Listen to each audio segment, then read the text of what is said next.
Kabanata 7101. Nakatayo si Harvey sa likod ni Clarion habang pinagmamasdan niya ang lahat ng kalalakihan at kababaihang ito sa kanilang mag-agarang damit. Maliban sa mga tagapagmana ng malalaking pamilya mula sa Grand City, hindi talaga masabi ni Harvey kung gaano sila kalakas. Napansin pa ni Harvey ang ilang mga mutant elite mula sa bansa A. Lahat sila ay nagtipon-tipon at ang lahat ng mga paksang kanilang tinalakay ay lubhang sophisticado, na nagpaparamdam sa kanila na sila ang pinakamahalagang individual sa mundong ito. Maliban sa mga taong ito, nakita niya ang isang babaeng nakasuot ng lilang tradisyonal na kasuotan sa gitna ng grupo. Hindi niya masabi ang edad ng babae, ngunit ang kanyang figure ay payat at hubog. Nagdala siya ng isang estimado na pagpapataw, o marahil, mas mabuting ilarawan ang kanyang imposisyon bilang malareyna. Hawak niya ang isang napakagandang hukas sa kanyang kamay na gawa sa ginto. Paminsan-minsan ay humihigop siya bago bumuga ng usok, na parabang siya ay isang uri ng empress. Ilang lalaki ang sumulyap sa kanya bago umiwas ng tingin, na parabang natatakot silang tumingin ng diretsyo sa kanya. Tiyak na magiging reyna ang babaeng ganyan noong unang panahon. Maaari siyang makipaglaro sa sinumang lalaki, ngunit walang lalaki ang makakasama sa kanya. Sa wakas ay naunawaan na ni Harvey kung bakit Queen Bee ang palayaw niya. Noong hinahangaan pa ni Harvey ang karisma ni Camellia, nalipat ang atensyon ni Clarion sa ibang lalaki habang bumubulong sa sarili.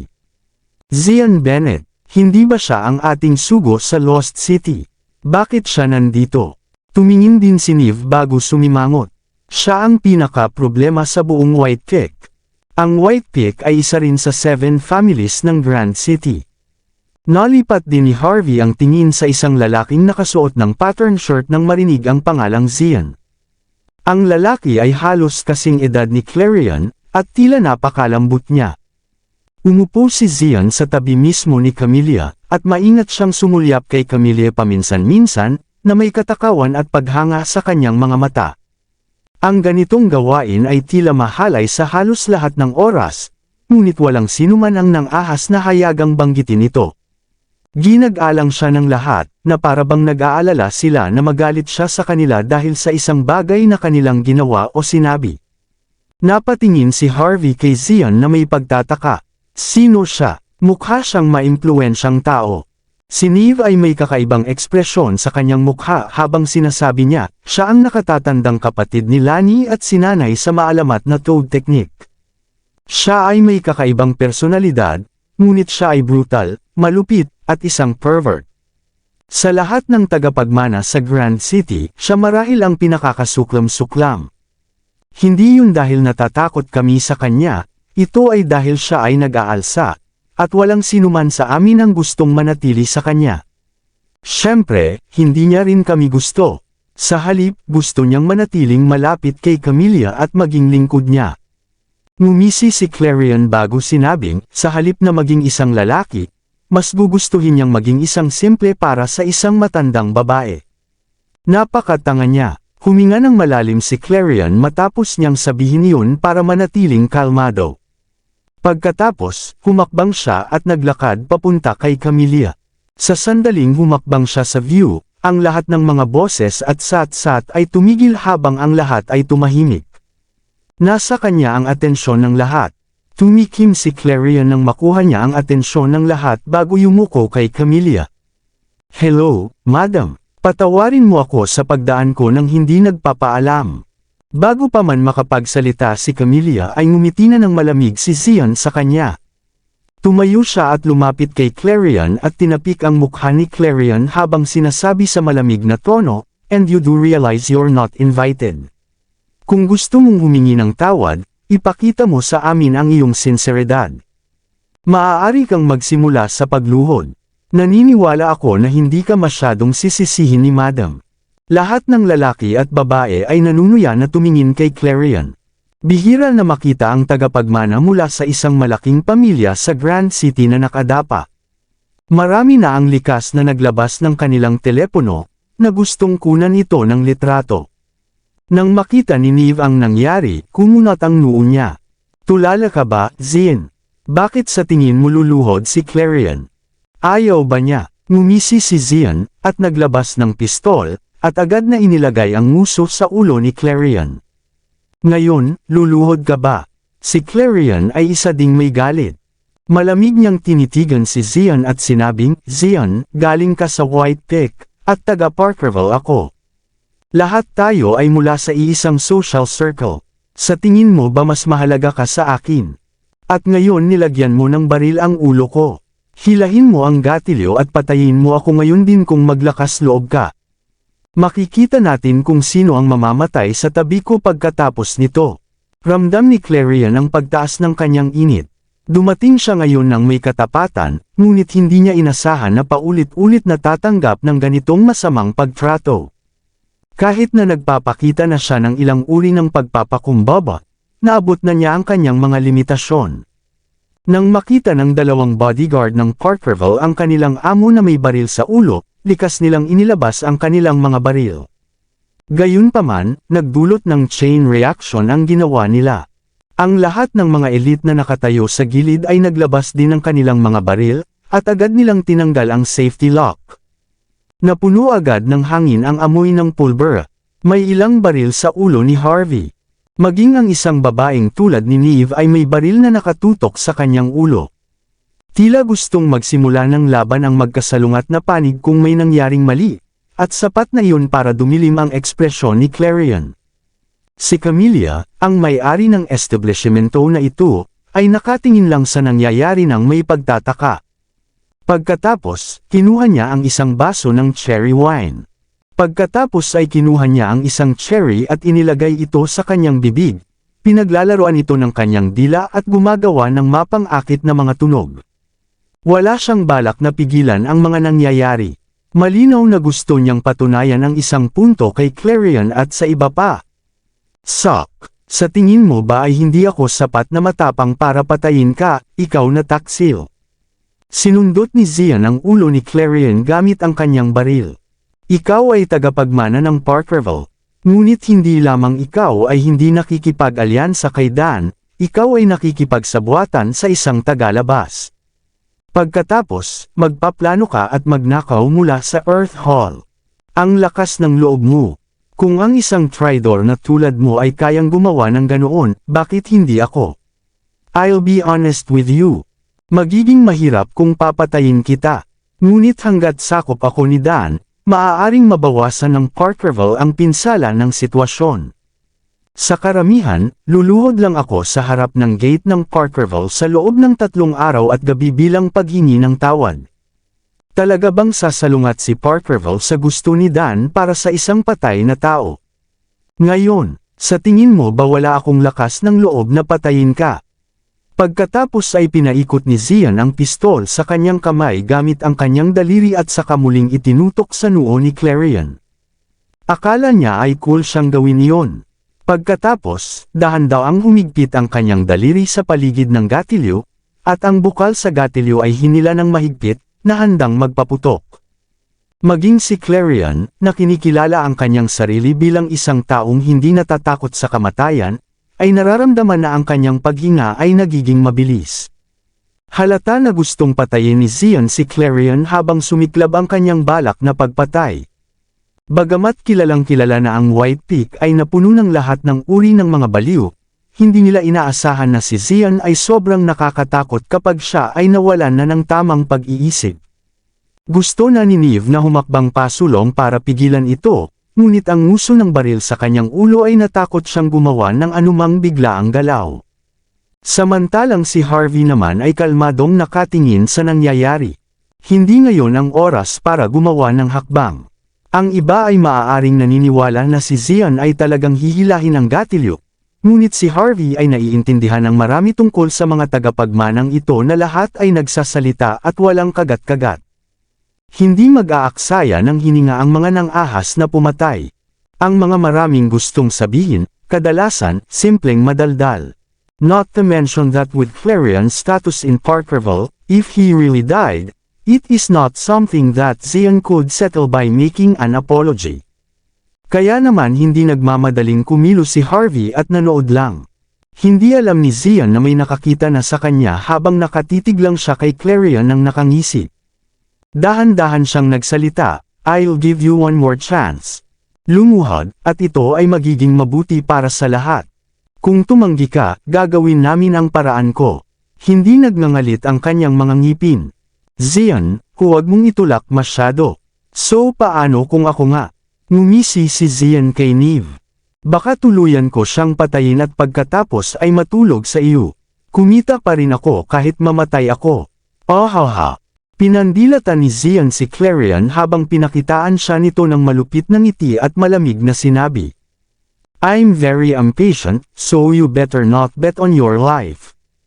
Huling 3 segundo, ngayon. 3, 2, blag.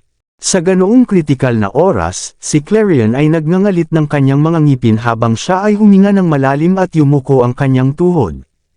May malakas na kalabog ng damapo siya sa kanyang tuhod, ngunit nangangahulugan din ito na nawala ang lahat ng kanyang dignidad sa sandaling iyon. Nagulat si Neve. "Galit ka ba, Clarion?" Pinagmasdan ito ni Harvey na may bahagyang paghanga. Ang isang tao ay kailangang matutong maging flexible. It was not out of Harvey's expectation kung pipiliin ni Clarion na makipaglaban hanggang kamatayan kay Zian ngayon. Gayunpaman, nakakuha si Clarion ng kaunting paggalang mula kay Harvey sa pagiging handa na magpakita ng kahinaan sa oras na ito. Kung hindi niya kayang tanggapin ang gayong kahihiyan, paano siya magtatagumpay sa mundong ito? "Suck. At dito ko naisip na ikaw ay isang mapagmataas na tao. Ganyan ka ba yumuyuko ng tuhod mo? Hindi mo ba ako tinatakot? Bakit ang dali mong sumuko?" Dinuraan ni Zian ang mukha ni Clarion. "Hindi ka lang traidor, wala ka ring silbi. Gagapang ka sa lupa na parang aso. Ngayon, dilaan mo ang sapatos ko." Tinaas ni Zian ang paa niya. Sapat na ito para maging malamig ang mga mata ni Clarion.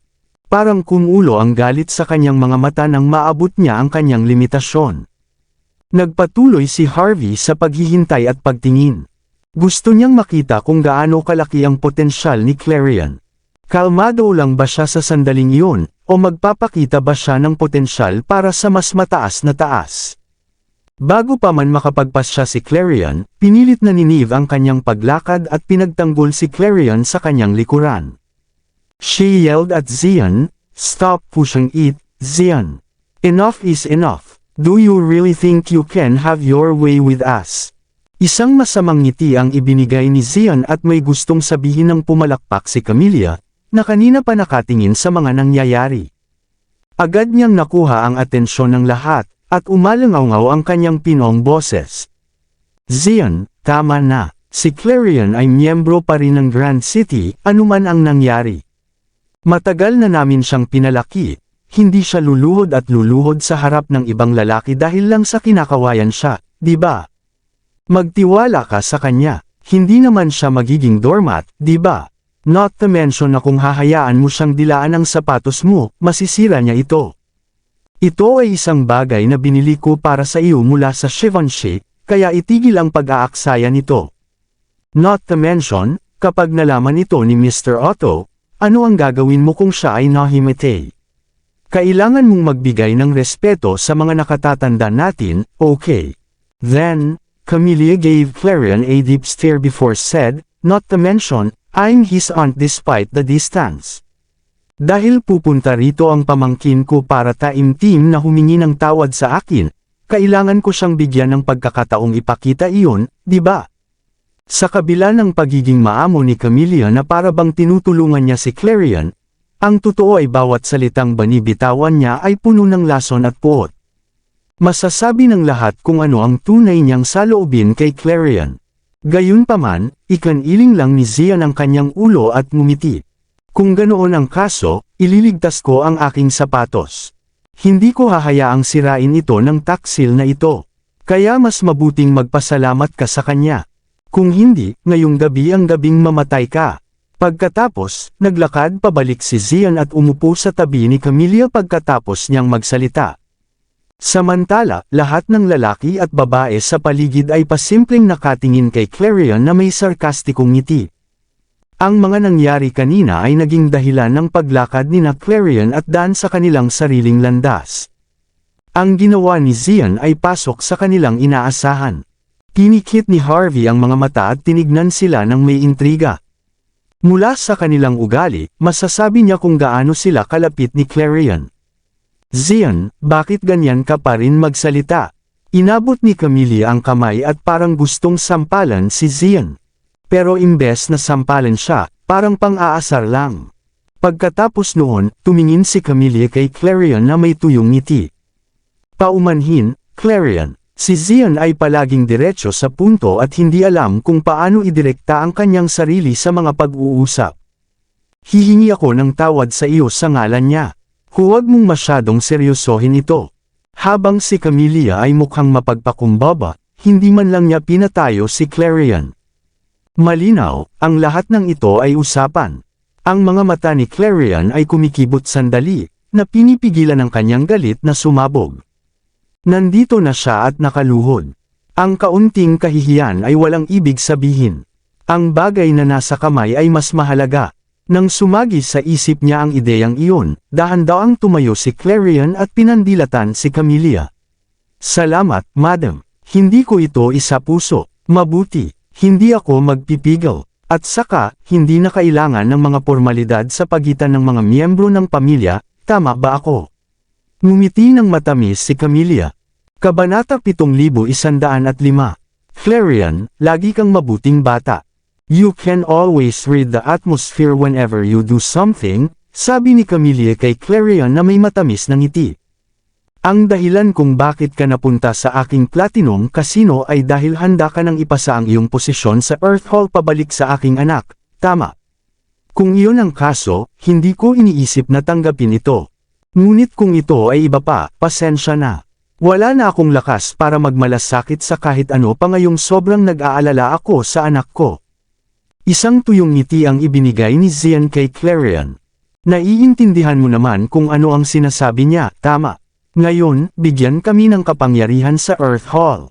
Sa ganoong paraan, mayroon tayong ilang lugar para sa talakayan. Kung hindi, pagkatapos, naglagay si Zion ng isang bagay na kasing laki ng thumb sa coffee table. Medyo napataas ng kilay ang ilang tao nang makita kung ano iyon.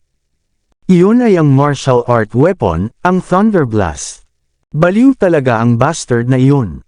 Hindi man lang siya naghanda ng anumang pag-iingat kapag humahawak ng isang bagay tulad ng Thunder Blast, na naglalakad sa paligid nito nang walang ingat. Hindi ba siya natatakot na aksidente niyang matrigger ang Thunder Blast at masabugan ang sarili niya? Maging si Clarion ay medyo kinilig nang makita ang Thunder Blast. Then, he gritted his teeth and said, Madam, inayos ng pinuno ang lahat tungkol sa Earth Hall. Gustuhin ko man, hindi ko maaalis sa kanya ang autoridad ni Sylvan. Kapag natanggap ko na ang utos ng pinuno, malugod kong ibibigay ito. Hiniling ko pa sa aking lolo na magpetisyon na tanggalin ako sa posisyon na iyon. Malamig na tumawa si Camilla at sinabing, ginawa mo itong mas mahusay kaysa sa kung ano ito sa katotohanan. Kung hindi ka tungkol sa Earth Hall, bakit ka nandito? Maglilinaw ka sa sarili mo. Lalong nanlamig ang mga mata ni Zion nang lumakas ang kanyang hangarin na pumatay, ang kanyang mga mata ay namumula. Dahan-dahan siyang naglakad na parang gustong apakan si Clarion sa ilalim mismo ng sapatos niya. Hindi pinansin ni Clarion si Zion at huminga ng malalim. Nandito ako para sa iba, ma'am. Nabalitaan ko na nasa kamay mo si Hale. Sana ay hayaan mo akong kunin si Hale, alang-alang sa akin. Hale, nagkunwari namang si Camilla. Nataman ba ang ulo mo, Clarion? Bakit mo sinasayang ang oras ko dito? Kinagat ni Clarion ang kanyang mga ngipin. Pagkatapos, hindi na siya nag-aalala tungkol sa pagpapasaya sa lahat. Sabi niya, Madam, hindi mo kailangang itago ang mga bagay sa amin. Noong hinuhuli ni Calanthe at ng kanyang mga tauhan ang asawa ni Hale, nandoon kami, kaya. Nang marinig ni Camilla ang sinabi ni Clarion, naging malamig ang kanyang ekspresyon, at malamig niyang sinabi, kaya ikaw ang tanga na nakahuli sa aking mga tauhan. No wonder matagal na akong hindi nakakatanggap ng balita mula sa mga tanga. Dahil may nakilala silang traidor. Mula ngayon, maaari mong ihinto ang pagtawag sa iyong sarili na Clarion. Just call yourself Judas. Nagkunwaring mangmang si Zian at nagtanong, bakit Judas? Pagkatapos ay sumagot si Camilla, ano ang mas magandang pangalan para sa isang taksil na tulad niya? Tumawa ng malakas si Zian bago ibinagsak ang kamao sa coffee table. Bibigyan kita ng kalahating oras, Judas. Iligtas ng ligtas si Calanthe at ang kanyang mga tauhan. Kung hindi, dapat mong bayaran ng iyong buhay. Hindi pinansin ni Clarion si Zian at tumingin lang kay Camilla, at sinabing, Madam, may utang ako kay Hale. Umaasa ako na para sa aking kapakanan. Alam ko rin kung bakit mo banihag si Hale. Pero Madam, isang simpleng pag-iisip lang ang kailangan. Kung pinagkadalubhasaan ni Hale ang tinatawag na Chapter of Ascension, hindi na siya magagapi sa mundong ito. He wouldn't fall into someone's grasp so easily, sabi ni Clarion na parang ipinapaliwanag niya kay Camilla para sa kanyang kapakanan. Hindi banggitin na ang pagkakaroon ng kabanata mismo ay magdadala lamang sa iyo ng problema. Inililigtas din kita sa pamamagitan ng pagkuha kay Hale. Sana pumayag ka sa desisyon ko. Para talaga ito sa ikabubuti mo. Isang malamig na tawa ang pinakawalan ni Camilla nang marinig niya ang katwiran ni Clarion. Judas, hindi ka ba masyadong nagtitiwala sa iyong sarili? Inatake mo ang aking mga tao, binyantaan akong palayain ang lalaki, at sinabing ito ay para sa aking kapakanan. Kailan pa tumigil ang Parkerville sa pagsasanay ng martial arts at nagsimulang magturo ng mga kasanayan sa pag-arte? Lumapit si Camilla at agad na sinampal si Clarion sa mukha. Tanga ka, sa tingin mo kikilos ako para sa kapakanan mo. Sampal, hindi napigilan ni Clarion na umatras ng ilang hakbang, at namumula ang mukha niya habang umaalingaw-ngaw ang sampal. Kung hindi dahil sa katotohanan na siya ay napakalakas sa kanyang sarili, ang sampal na ito lamang ay sapat na upang matamba siya. Nang sampalan siya ni Camilla, hindi niya hinila ang kanyang mga suntok. Gayunpaman, walang sama ng loob kay Clarion. Sa halip, nagnganga siya at sinabing, ginagawa ko talaga ito para sa ikabubuti mo. Pakiusap, pag-isipang muli ito. Isang hakbang pasulong si Clarion. Gayunpaman, nakita ng lahat ng mga elite na naglilingkod kay Camilla ang kanyang ginagawa at mabilis na nagsara. Lahat sila ay nakatutok kay Clarion, na nag-aalala na may gagawin itong pabigla-bigla. Para naman kay Neve at sa iba pa, lahat sila ay hinaharang sa labas ng crowd, kasama si Harvey. Madam, Judas, nasaan ang iyong paggalang? Magpatira pa ka sa iyong nakatatanda, Judas. Isang malamig na ngiti ang ibinigay ni Camilla kay Clarion.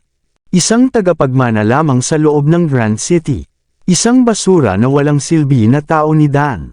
At naglakas loob kang hilingin sa akin na gawin ito para sa iyo habang binabalatan ito para sa aking sariling kapakanan. Sino ka sa tingin mo?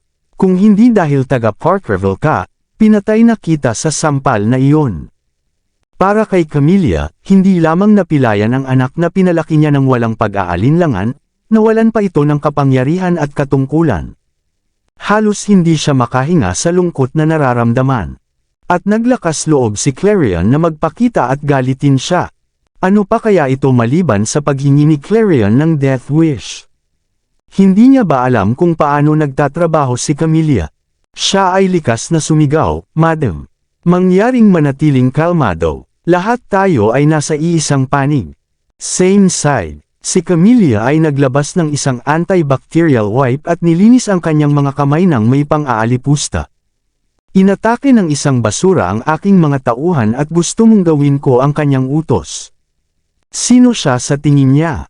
Malamig din ang ngiti ni Zian habang sinasabi, ang isang basurang wala man lang karapatang dilaan ang sapatos ko ay gusto ni Madam Camilla na magpakita ng respeto sa kanya. Medyo maaga pa para mangarap, di ba? Natama ng ulo niya, o siya mismo ang tanga. Umakyat na rin si Jade at nagpakita sa mga tao. Itinakip niya ang kanyang mga braso sa kanyang dibdib at tumingin kay Clarion. Ang kanyang mukha ay puno ng pang-aalipusta habang siya ay nag-click sa kanyang dila. Sa pagkakataong ito, nawala na ang lahat ng dignidad ni Clarion. Kinagat ni Clarion ang kanyang mga ngipin. Tanging galit at hiya ang nasa loob niya. Ano, galit ka ba? Halika at kunin mo ako, kung gayon. Sabi ni Camilla habang pinipiga ang dibdib. Matapang ka ba? Nang makita ni Clarion kung paano inilapit ni Camilla ang kanyang mukha sa kanyang mukha, kailangan niyang gumamit ng labis na pagsisikap upang pigilan ang kanyang sarili na agad siyang sampalan. Nanlamig din ang ekspresyon ni Harvey habang nakatitig kay Camilla. Kailangan niya itong aminin. Kung kumilos siya, madali niyang mapagalit ang maraming tao. Kaya naman lalo pang kinalma ni Harvey ang sarili at hindi nagmamadaling kumilos. Sa halip, mahinahon niyang pinagmasdan si Clarion, gustong makita kung paano niya ito haharapin. Naniniwala siyang ang simpleng paghaharap na ito ay magpapabilis ng paglaki ni Clarion. Buti na lang kung may makakalaban si Dan sa mga tagapagmana ng Grand City. Sampal, nang makita ni Camilla na hindi siya hinawakan ni Clarion, malamig siyang ngumiti at muling sinampal sa mukha si Clarion. Nakakaawa. Wala ka talagang silbi. No wonder hayagang inamin ni Dan na ang isang tulad mo ay hindi qualified na maging right hand niya. Ipinahiya ni Camilla sa publiko ang karakter at dignidad ni Clarion. Ang isang tao na hindi man lang lumaban ay mas masahol pa sa walang silbi. Nag-iwan ng scarlet print ang sampal sa mukha ni Clarion habang tumutulo ang dugo mula sa gilid ng kanyang bibig. Siya ay pagtiningnan ay ganap na gusot. Nang makita ni Zian at Jade ang nangyari, napayuko sila habang tumatawa. Kumuha pa sila ng isang baso ng alak na naghahanda para makita ang susunod na mangyayari. Nang makita ni Neve ang nangyari, hindi na niya napigilan ang sarili at sumigaw, "Madam! Stop this!" Parehong galit at walang magawa si Neve. Kasabay nito, napagtanto niya na bago ang ganap na kapangyarihan, ang mga pag-aaway sa pagitan ng mga tagapagmana ay walang halaga kung ihahambing dito. Nagbibiro ka siguro, madam. Ikaw ang matriarch ng pamilya Jackson, isa sa 7 families. Hindi ako mangangahas na saktan ka, gaano man ako katapang. Ikan-away ni Clarion ang kanyang kamay, pinipigilan si Neve sa paggawa ng anumang katangahan.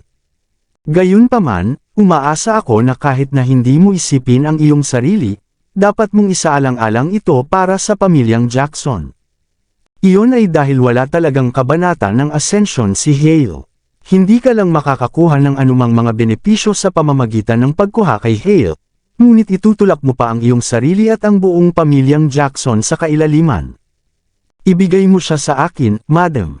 This really is for your own good, sabi ni Clarion habang lumalamig ang ekspresyon niya. Hindi man lang niya alintana ang namumugto niyang mukha, pero hindi naging malamig ang mga mata niya.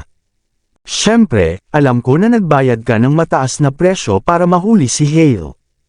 Hindi ko hihilingin na ibigay mo siya sa akin ng libre. Tingnan natin. Ibibigay ko sa iyo ang lahat ng share ko para sa mga kasino na may stake ako. Iyon ay sapat na upang maibalik sa iyo ang lahat ng iyong pagkalugi. Naniniwala akong hindi ka makikipagtalo sa isang bagay na walang kabuluhan sa isang kasing bata ko, tama ba? Ibinababa ni Clarion ang kanyang sarili tulad ng dati.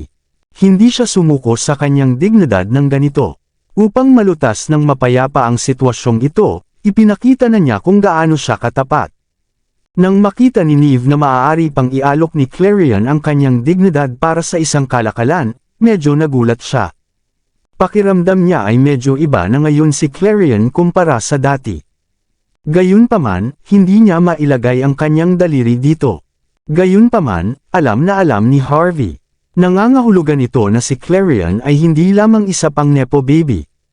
Siya ay naging isang tao. Lahat ng casino shares mo. Hinaplos ni Camilla ang kanyang baba habang binigyan niya si Clarion ng isang makahulugang ngiti. Kung naaalala ko, lahat sila ay nagdaragdag ng daan-daang milyong dolyar, at ang interes na nakukuha mo taon-taon ay medyo malaki rin. Kung wala iyon, ang iyong halaga bilang tagapagmana ng Parkerville ay makabuluhang babagsak. Mukhang niligtas ni Hale ang buhay mo. Kung hindi, hindi mo babayaran ang ganoong halaga para sa isang basurang tulad niya. Mapanghusga ang mga mata ni Camilla nang sabihin ang mga katagang iyon. Nagtataka niyang tinitigan si Clarion, at may gustong makita sa mga kilos at ekspresyon nito. Sa kasamaang palad, pinanatili ni Clarion ang kanyang pagiging cool at kawalang interes. Madam, matatagalan pa bago pag-usapan ang relasyon natin. Kaya naman, hindi ko na kailangang ipaliwanag ang lahat dito. Ang gusto ko lang itanong, tatanggapin mo ba ang trade na ito? Muling lumakad si Camille sa gilid ni Clarion at yumuko papalapit, bumulong sa kanyang mga tainga. Of course I'm willing, since you're offering me so much. Sa kasamaang palad, dahil wala akong Hale sa ilalim ng aking kontrol, syempre, hindi ko siya maibibigay sa iyo. Hindi banggitin na kahit na mayroon ako sa kanya, kailangan kong tanungin siya ng lubusan kung mayroon talaga siyang kabanata ng pag-akyat, dahil handa kang magbayad ng napakataas na halaga para sa kanyang pagbabalik. Para kay Camilla, talagang isang asset si Hale. Bago niya makamit ang kanyang layunin at makuha ang gusto niya, hinding-hindi niya ito papakawalan ng ganoon kadali. Hindi banggitin na ang isang tulad ni Clarion ay hindi karapat-dapat na gawin ang pakikipagkalakalan sa kanyang mga mata. Huminga ng malalim si Clarion habang tinatitigan si Camilla at dahan-daang nagtanong. Nangangahulugan ba iyon na hindi ka handang kumpletuhin ang trade na ito? Trade? Siyempre, kukumpletuhin natin ang trade na ito. Inikat ni Camilla ang alak sa loob ng kanyang baso na may kalmadong ekspresyon. Gayunpaman, ang tinatawag na kalakalan na ito ay hindi dahil sa anumang iba pang dahilan. Dapat mong bayaran si Calanthe para sa lahat ng kanilang pinagdaanan. Clarion, ibibigay mo sa akin ang lahat ng iyong mga bahagi at palayain ang aking mga tauhan, pagkatapos ang lahat ng nasa pagitan natin ay isa sa alang-alang na tapos na, at hinding-hindi ko na ito muling sasabihin. Kung hindi, hindi ko kasalanan kung kukunin kita dito at ngayon.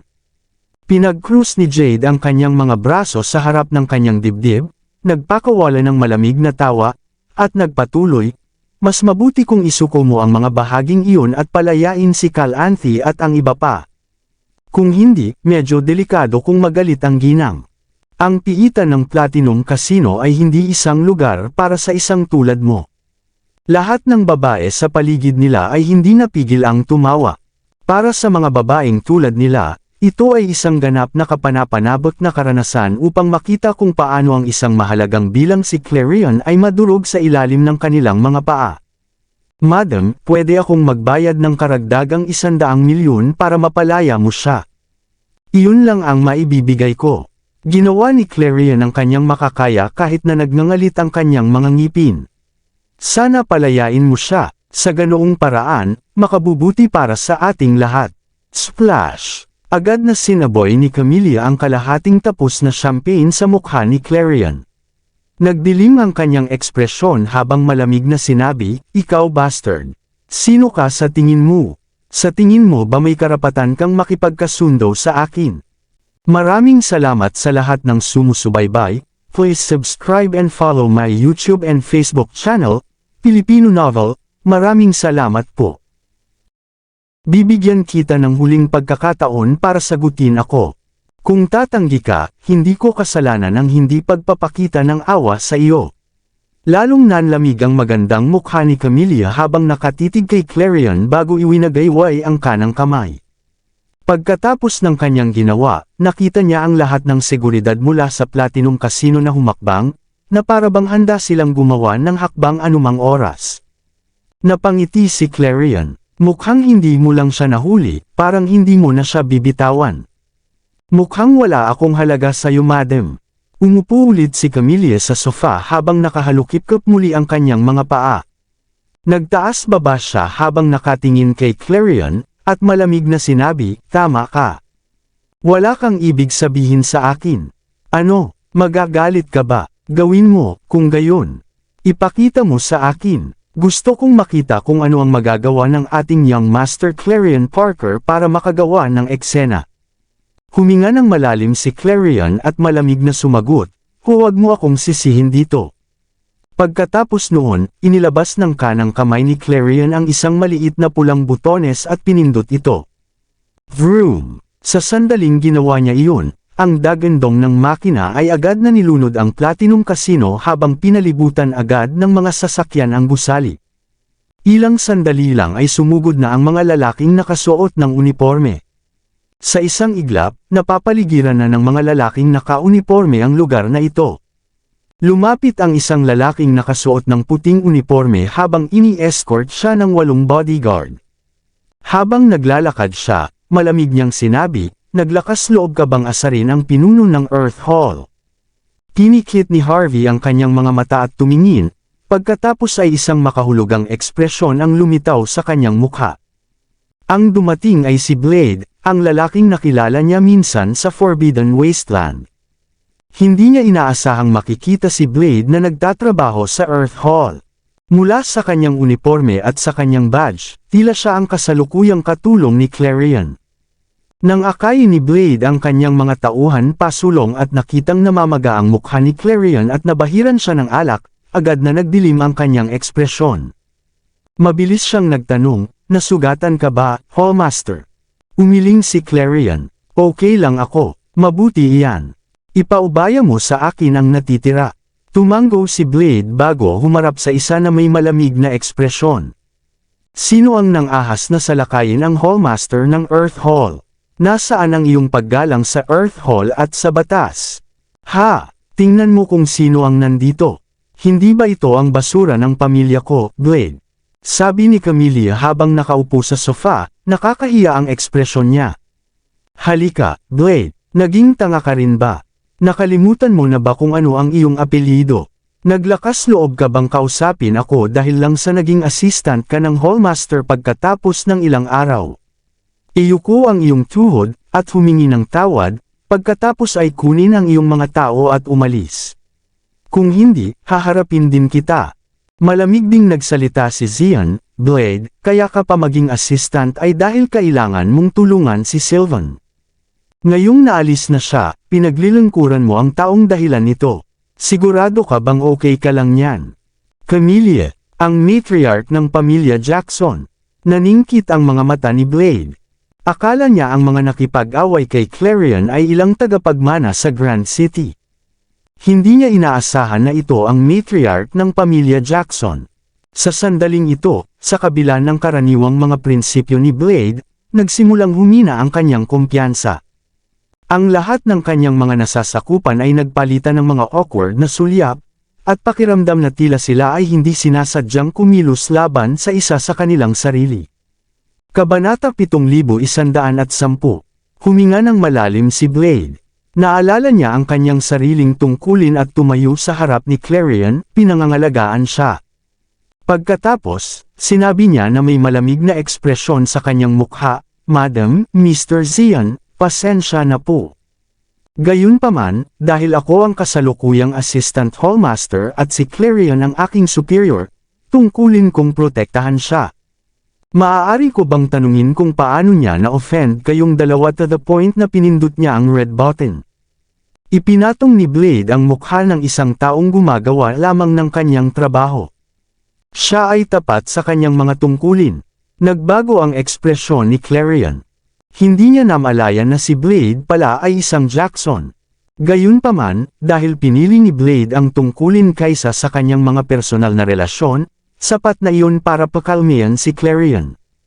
Whoosh! Sa sandaling tumigil ang lahat, biglang humakbang si Zion at humarap sa harap ng karamihan. Agad niyang sinampal ang mukha ni Blade. Sampal! Sinampal niya si Blade ng napakalakas at malakas kaya napaatras si Blade dahil wala siyang bantay at muntik na siyang mahulog sa sahig. Sa kabutihang palad, mabilis na nag-react si Clarion at tinulungang tumayo si Blade. Kung hindi, lumuhod si Blade sa sahig na parang hayop. Kahit noon pa man, may pulang bakas ng kamay sa kanyang mukha, habang siya ay mukhang hindi kapani-pani walang gusot. Natigilan ang lahat ng nandito. Ano man ang mangyari, si Blade ang assistant hallmaster ng Earth Hall. Siya ay isang taong may mataas na katayuan at nag-utos ng aktwal na kapangyarihan. Paano siya sasampalan ng isang tulad ni Zion sa mukha? Ito ay hindi kapani-paniwala. Ang lakas ng loob mong saktan ako, Zion. Nagdilim ang ekspresyon ni Blade nang agad niyang inilabas ang pistol mula sa kanyang holster. Sa tingin mo ba hindi ako lalaban? Umakyat din ang lahat ng tauhan niya at naglabas ng kanilang mga armas. Gayunpaman, hindi mapakali si Zion sa mga armas na nakatutok sa kanya. Pumasok ka sa Platinum Casino at binantaan ang sarili mong matriarch. Sino ka sa tingin mo? Ikaw ay isang tagalabas lamang. Hayaan mo akong sabihin sa iyo ang isang bagay, Blade. Okay lang kung gusto mong kumilos ng mahigpit sa labas ng Grand City sa kahit anong maliit na kakayahan na mayroon ka. Ngunit ang pagtulong kay Clarion ay higit sa iyong kakayahan. Nagnganga ang mga ngipin ni Blade. Masyado kang malayo. Ano? Gusto mo ba akong hawakan? Sabi ni Zion na may malamig na ekspresyon. Halika, gawin mo na. Tingnan natin kung mamamatay ka muna o mamamatay ako. Tapos, tinanggal agad ni Zion yung shirt niya. Nakita nilang lahat na mayroon siyang isang string ng mga Thunder Blast sa kanya. Kahit isa sa mga ito ay sapat na upang magpadala ng panginginig sa mga tinak ng sinumang nanunood. Nilikha sila ng mga elite ng martial arts. Kung sila ay sumabog, kahit na ang true warriors ay maaaring makaranas ng mga pinsala. Ang mga ordinaryong tao ay malamang naganap na mawawasak. Delikado iyon. Masyadong delikado. Hindi napigilan ni Blade at ng iba pa na mapabuntong hininga at likas na umatras ng ilang hakbang pabalik. Daan-daan sa kanila ang nagsimulang pagpawisan, na may gulat at takot sa kanilang mga mata. Galit siya. Galit na galit siya. Maging sina Camille, Jade, at ang mga katabi nila ay hindi napigil ang lumaki ang kanilang mga mata. Gusto ni Clarion na puntahan at tapusin si Zion kahit gaano pa kalaki, ngunit hinawakan ni Neve ang braso niya at pinigilan siya sa paggawa ng anumang katangahan. Si Zion ay talagang magpapasabog ng Thunder Blast.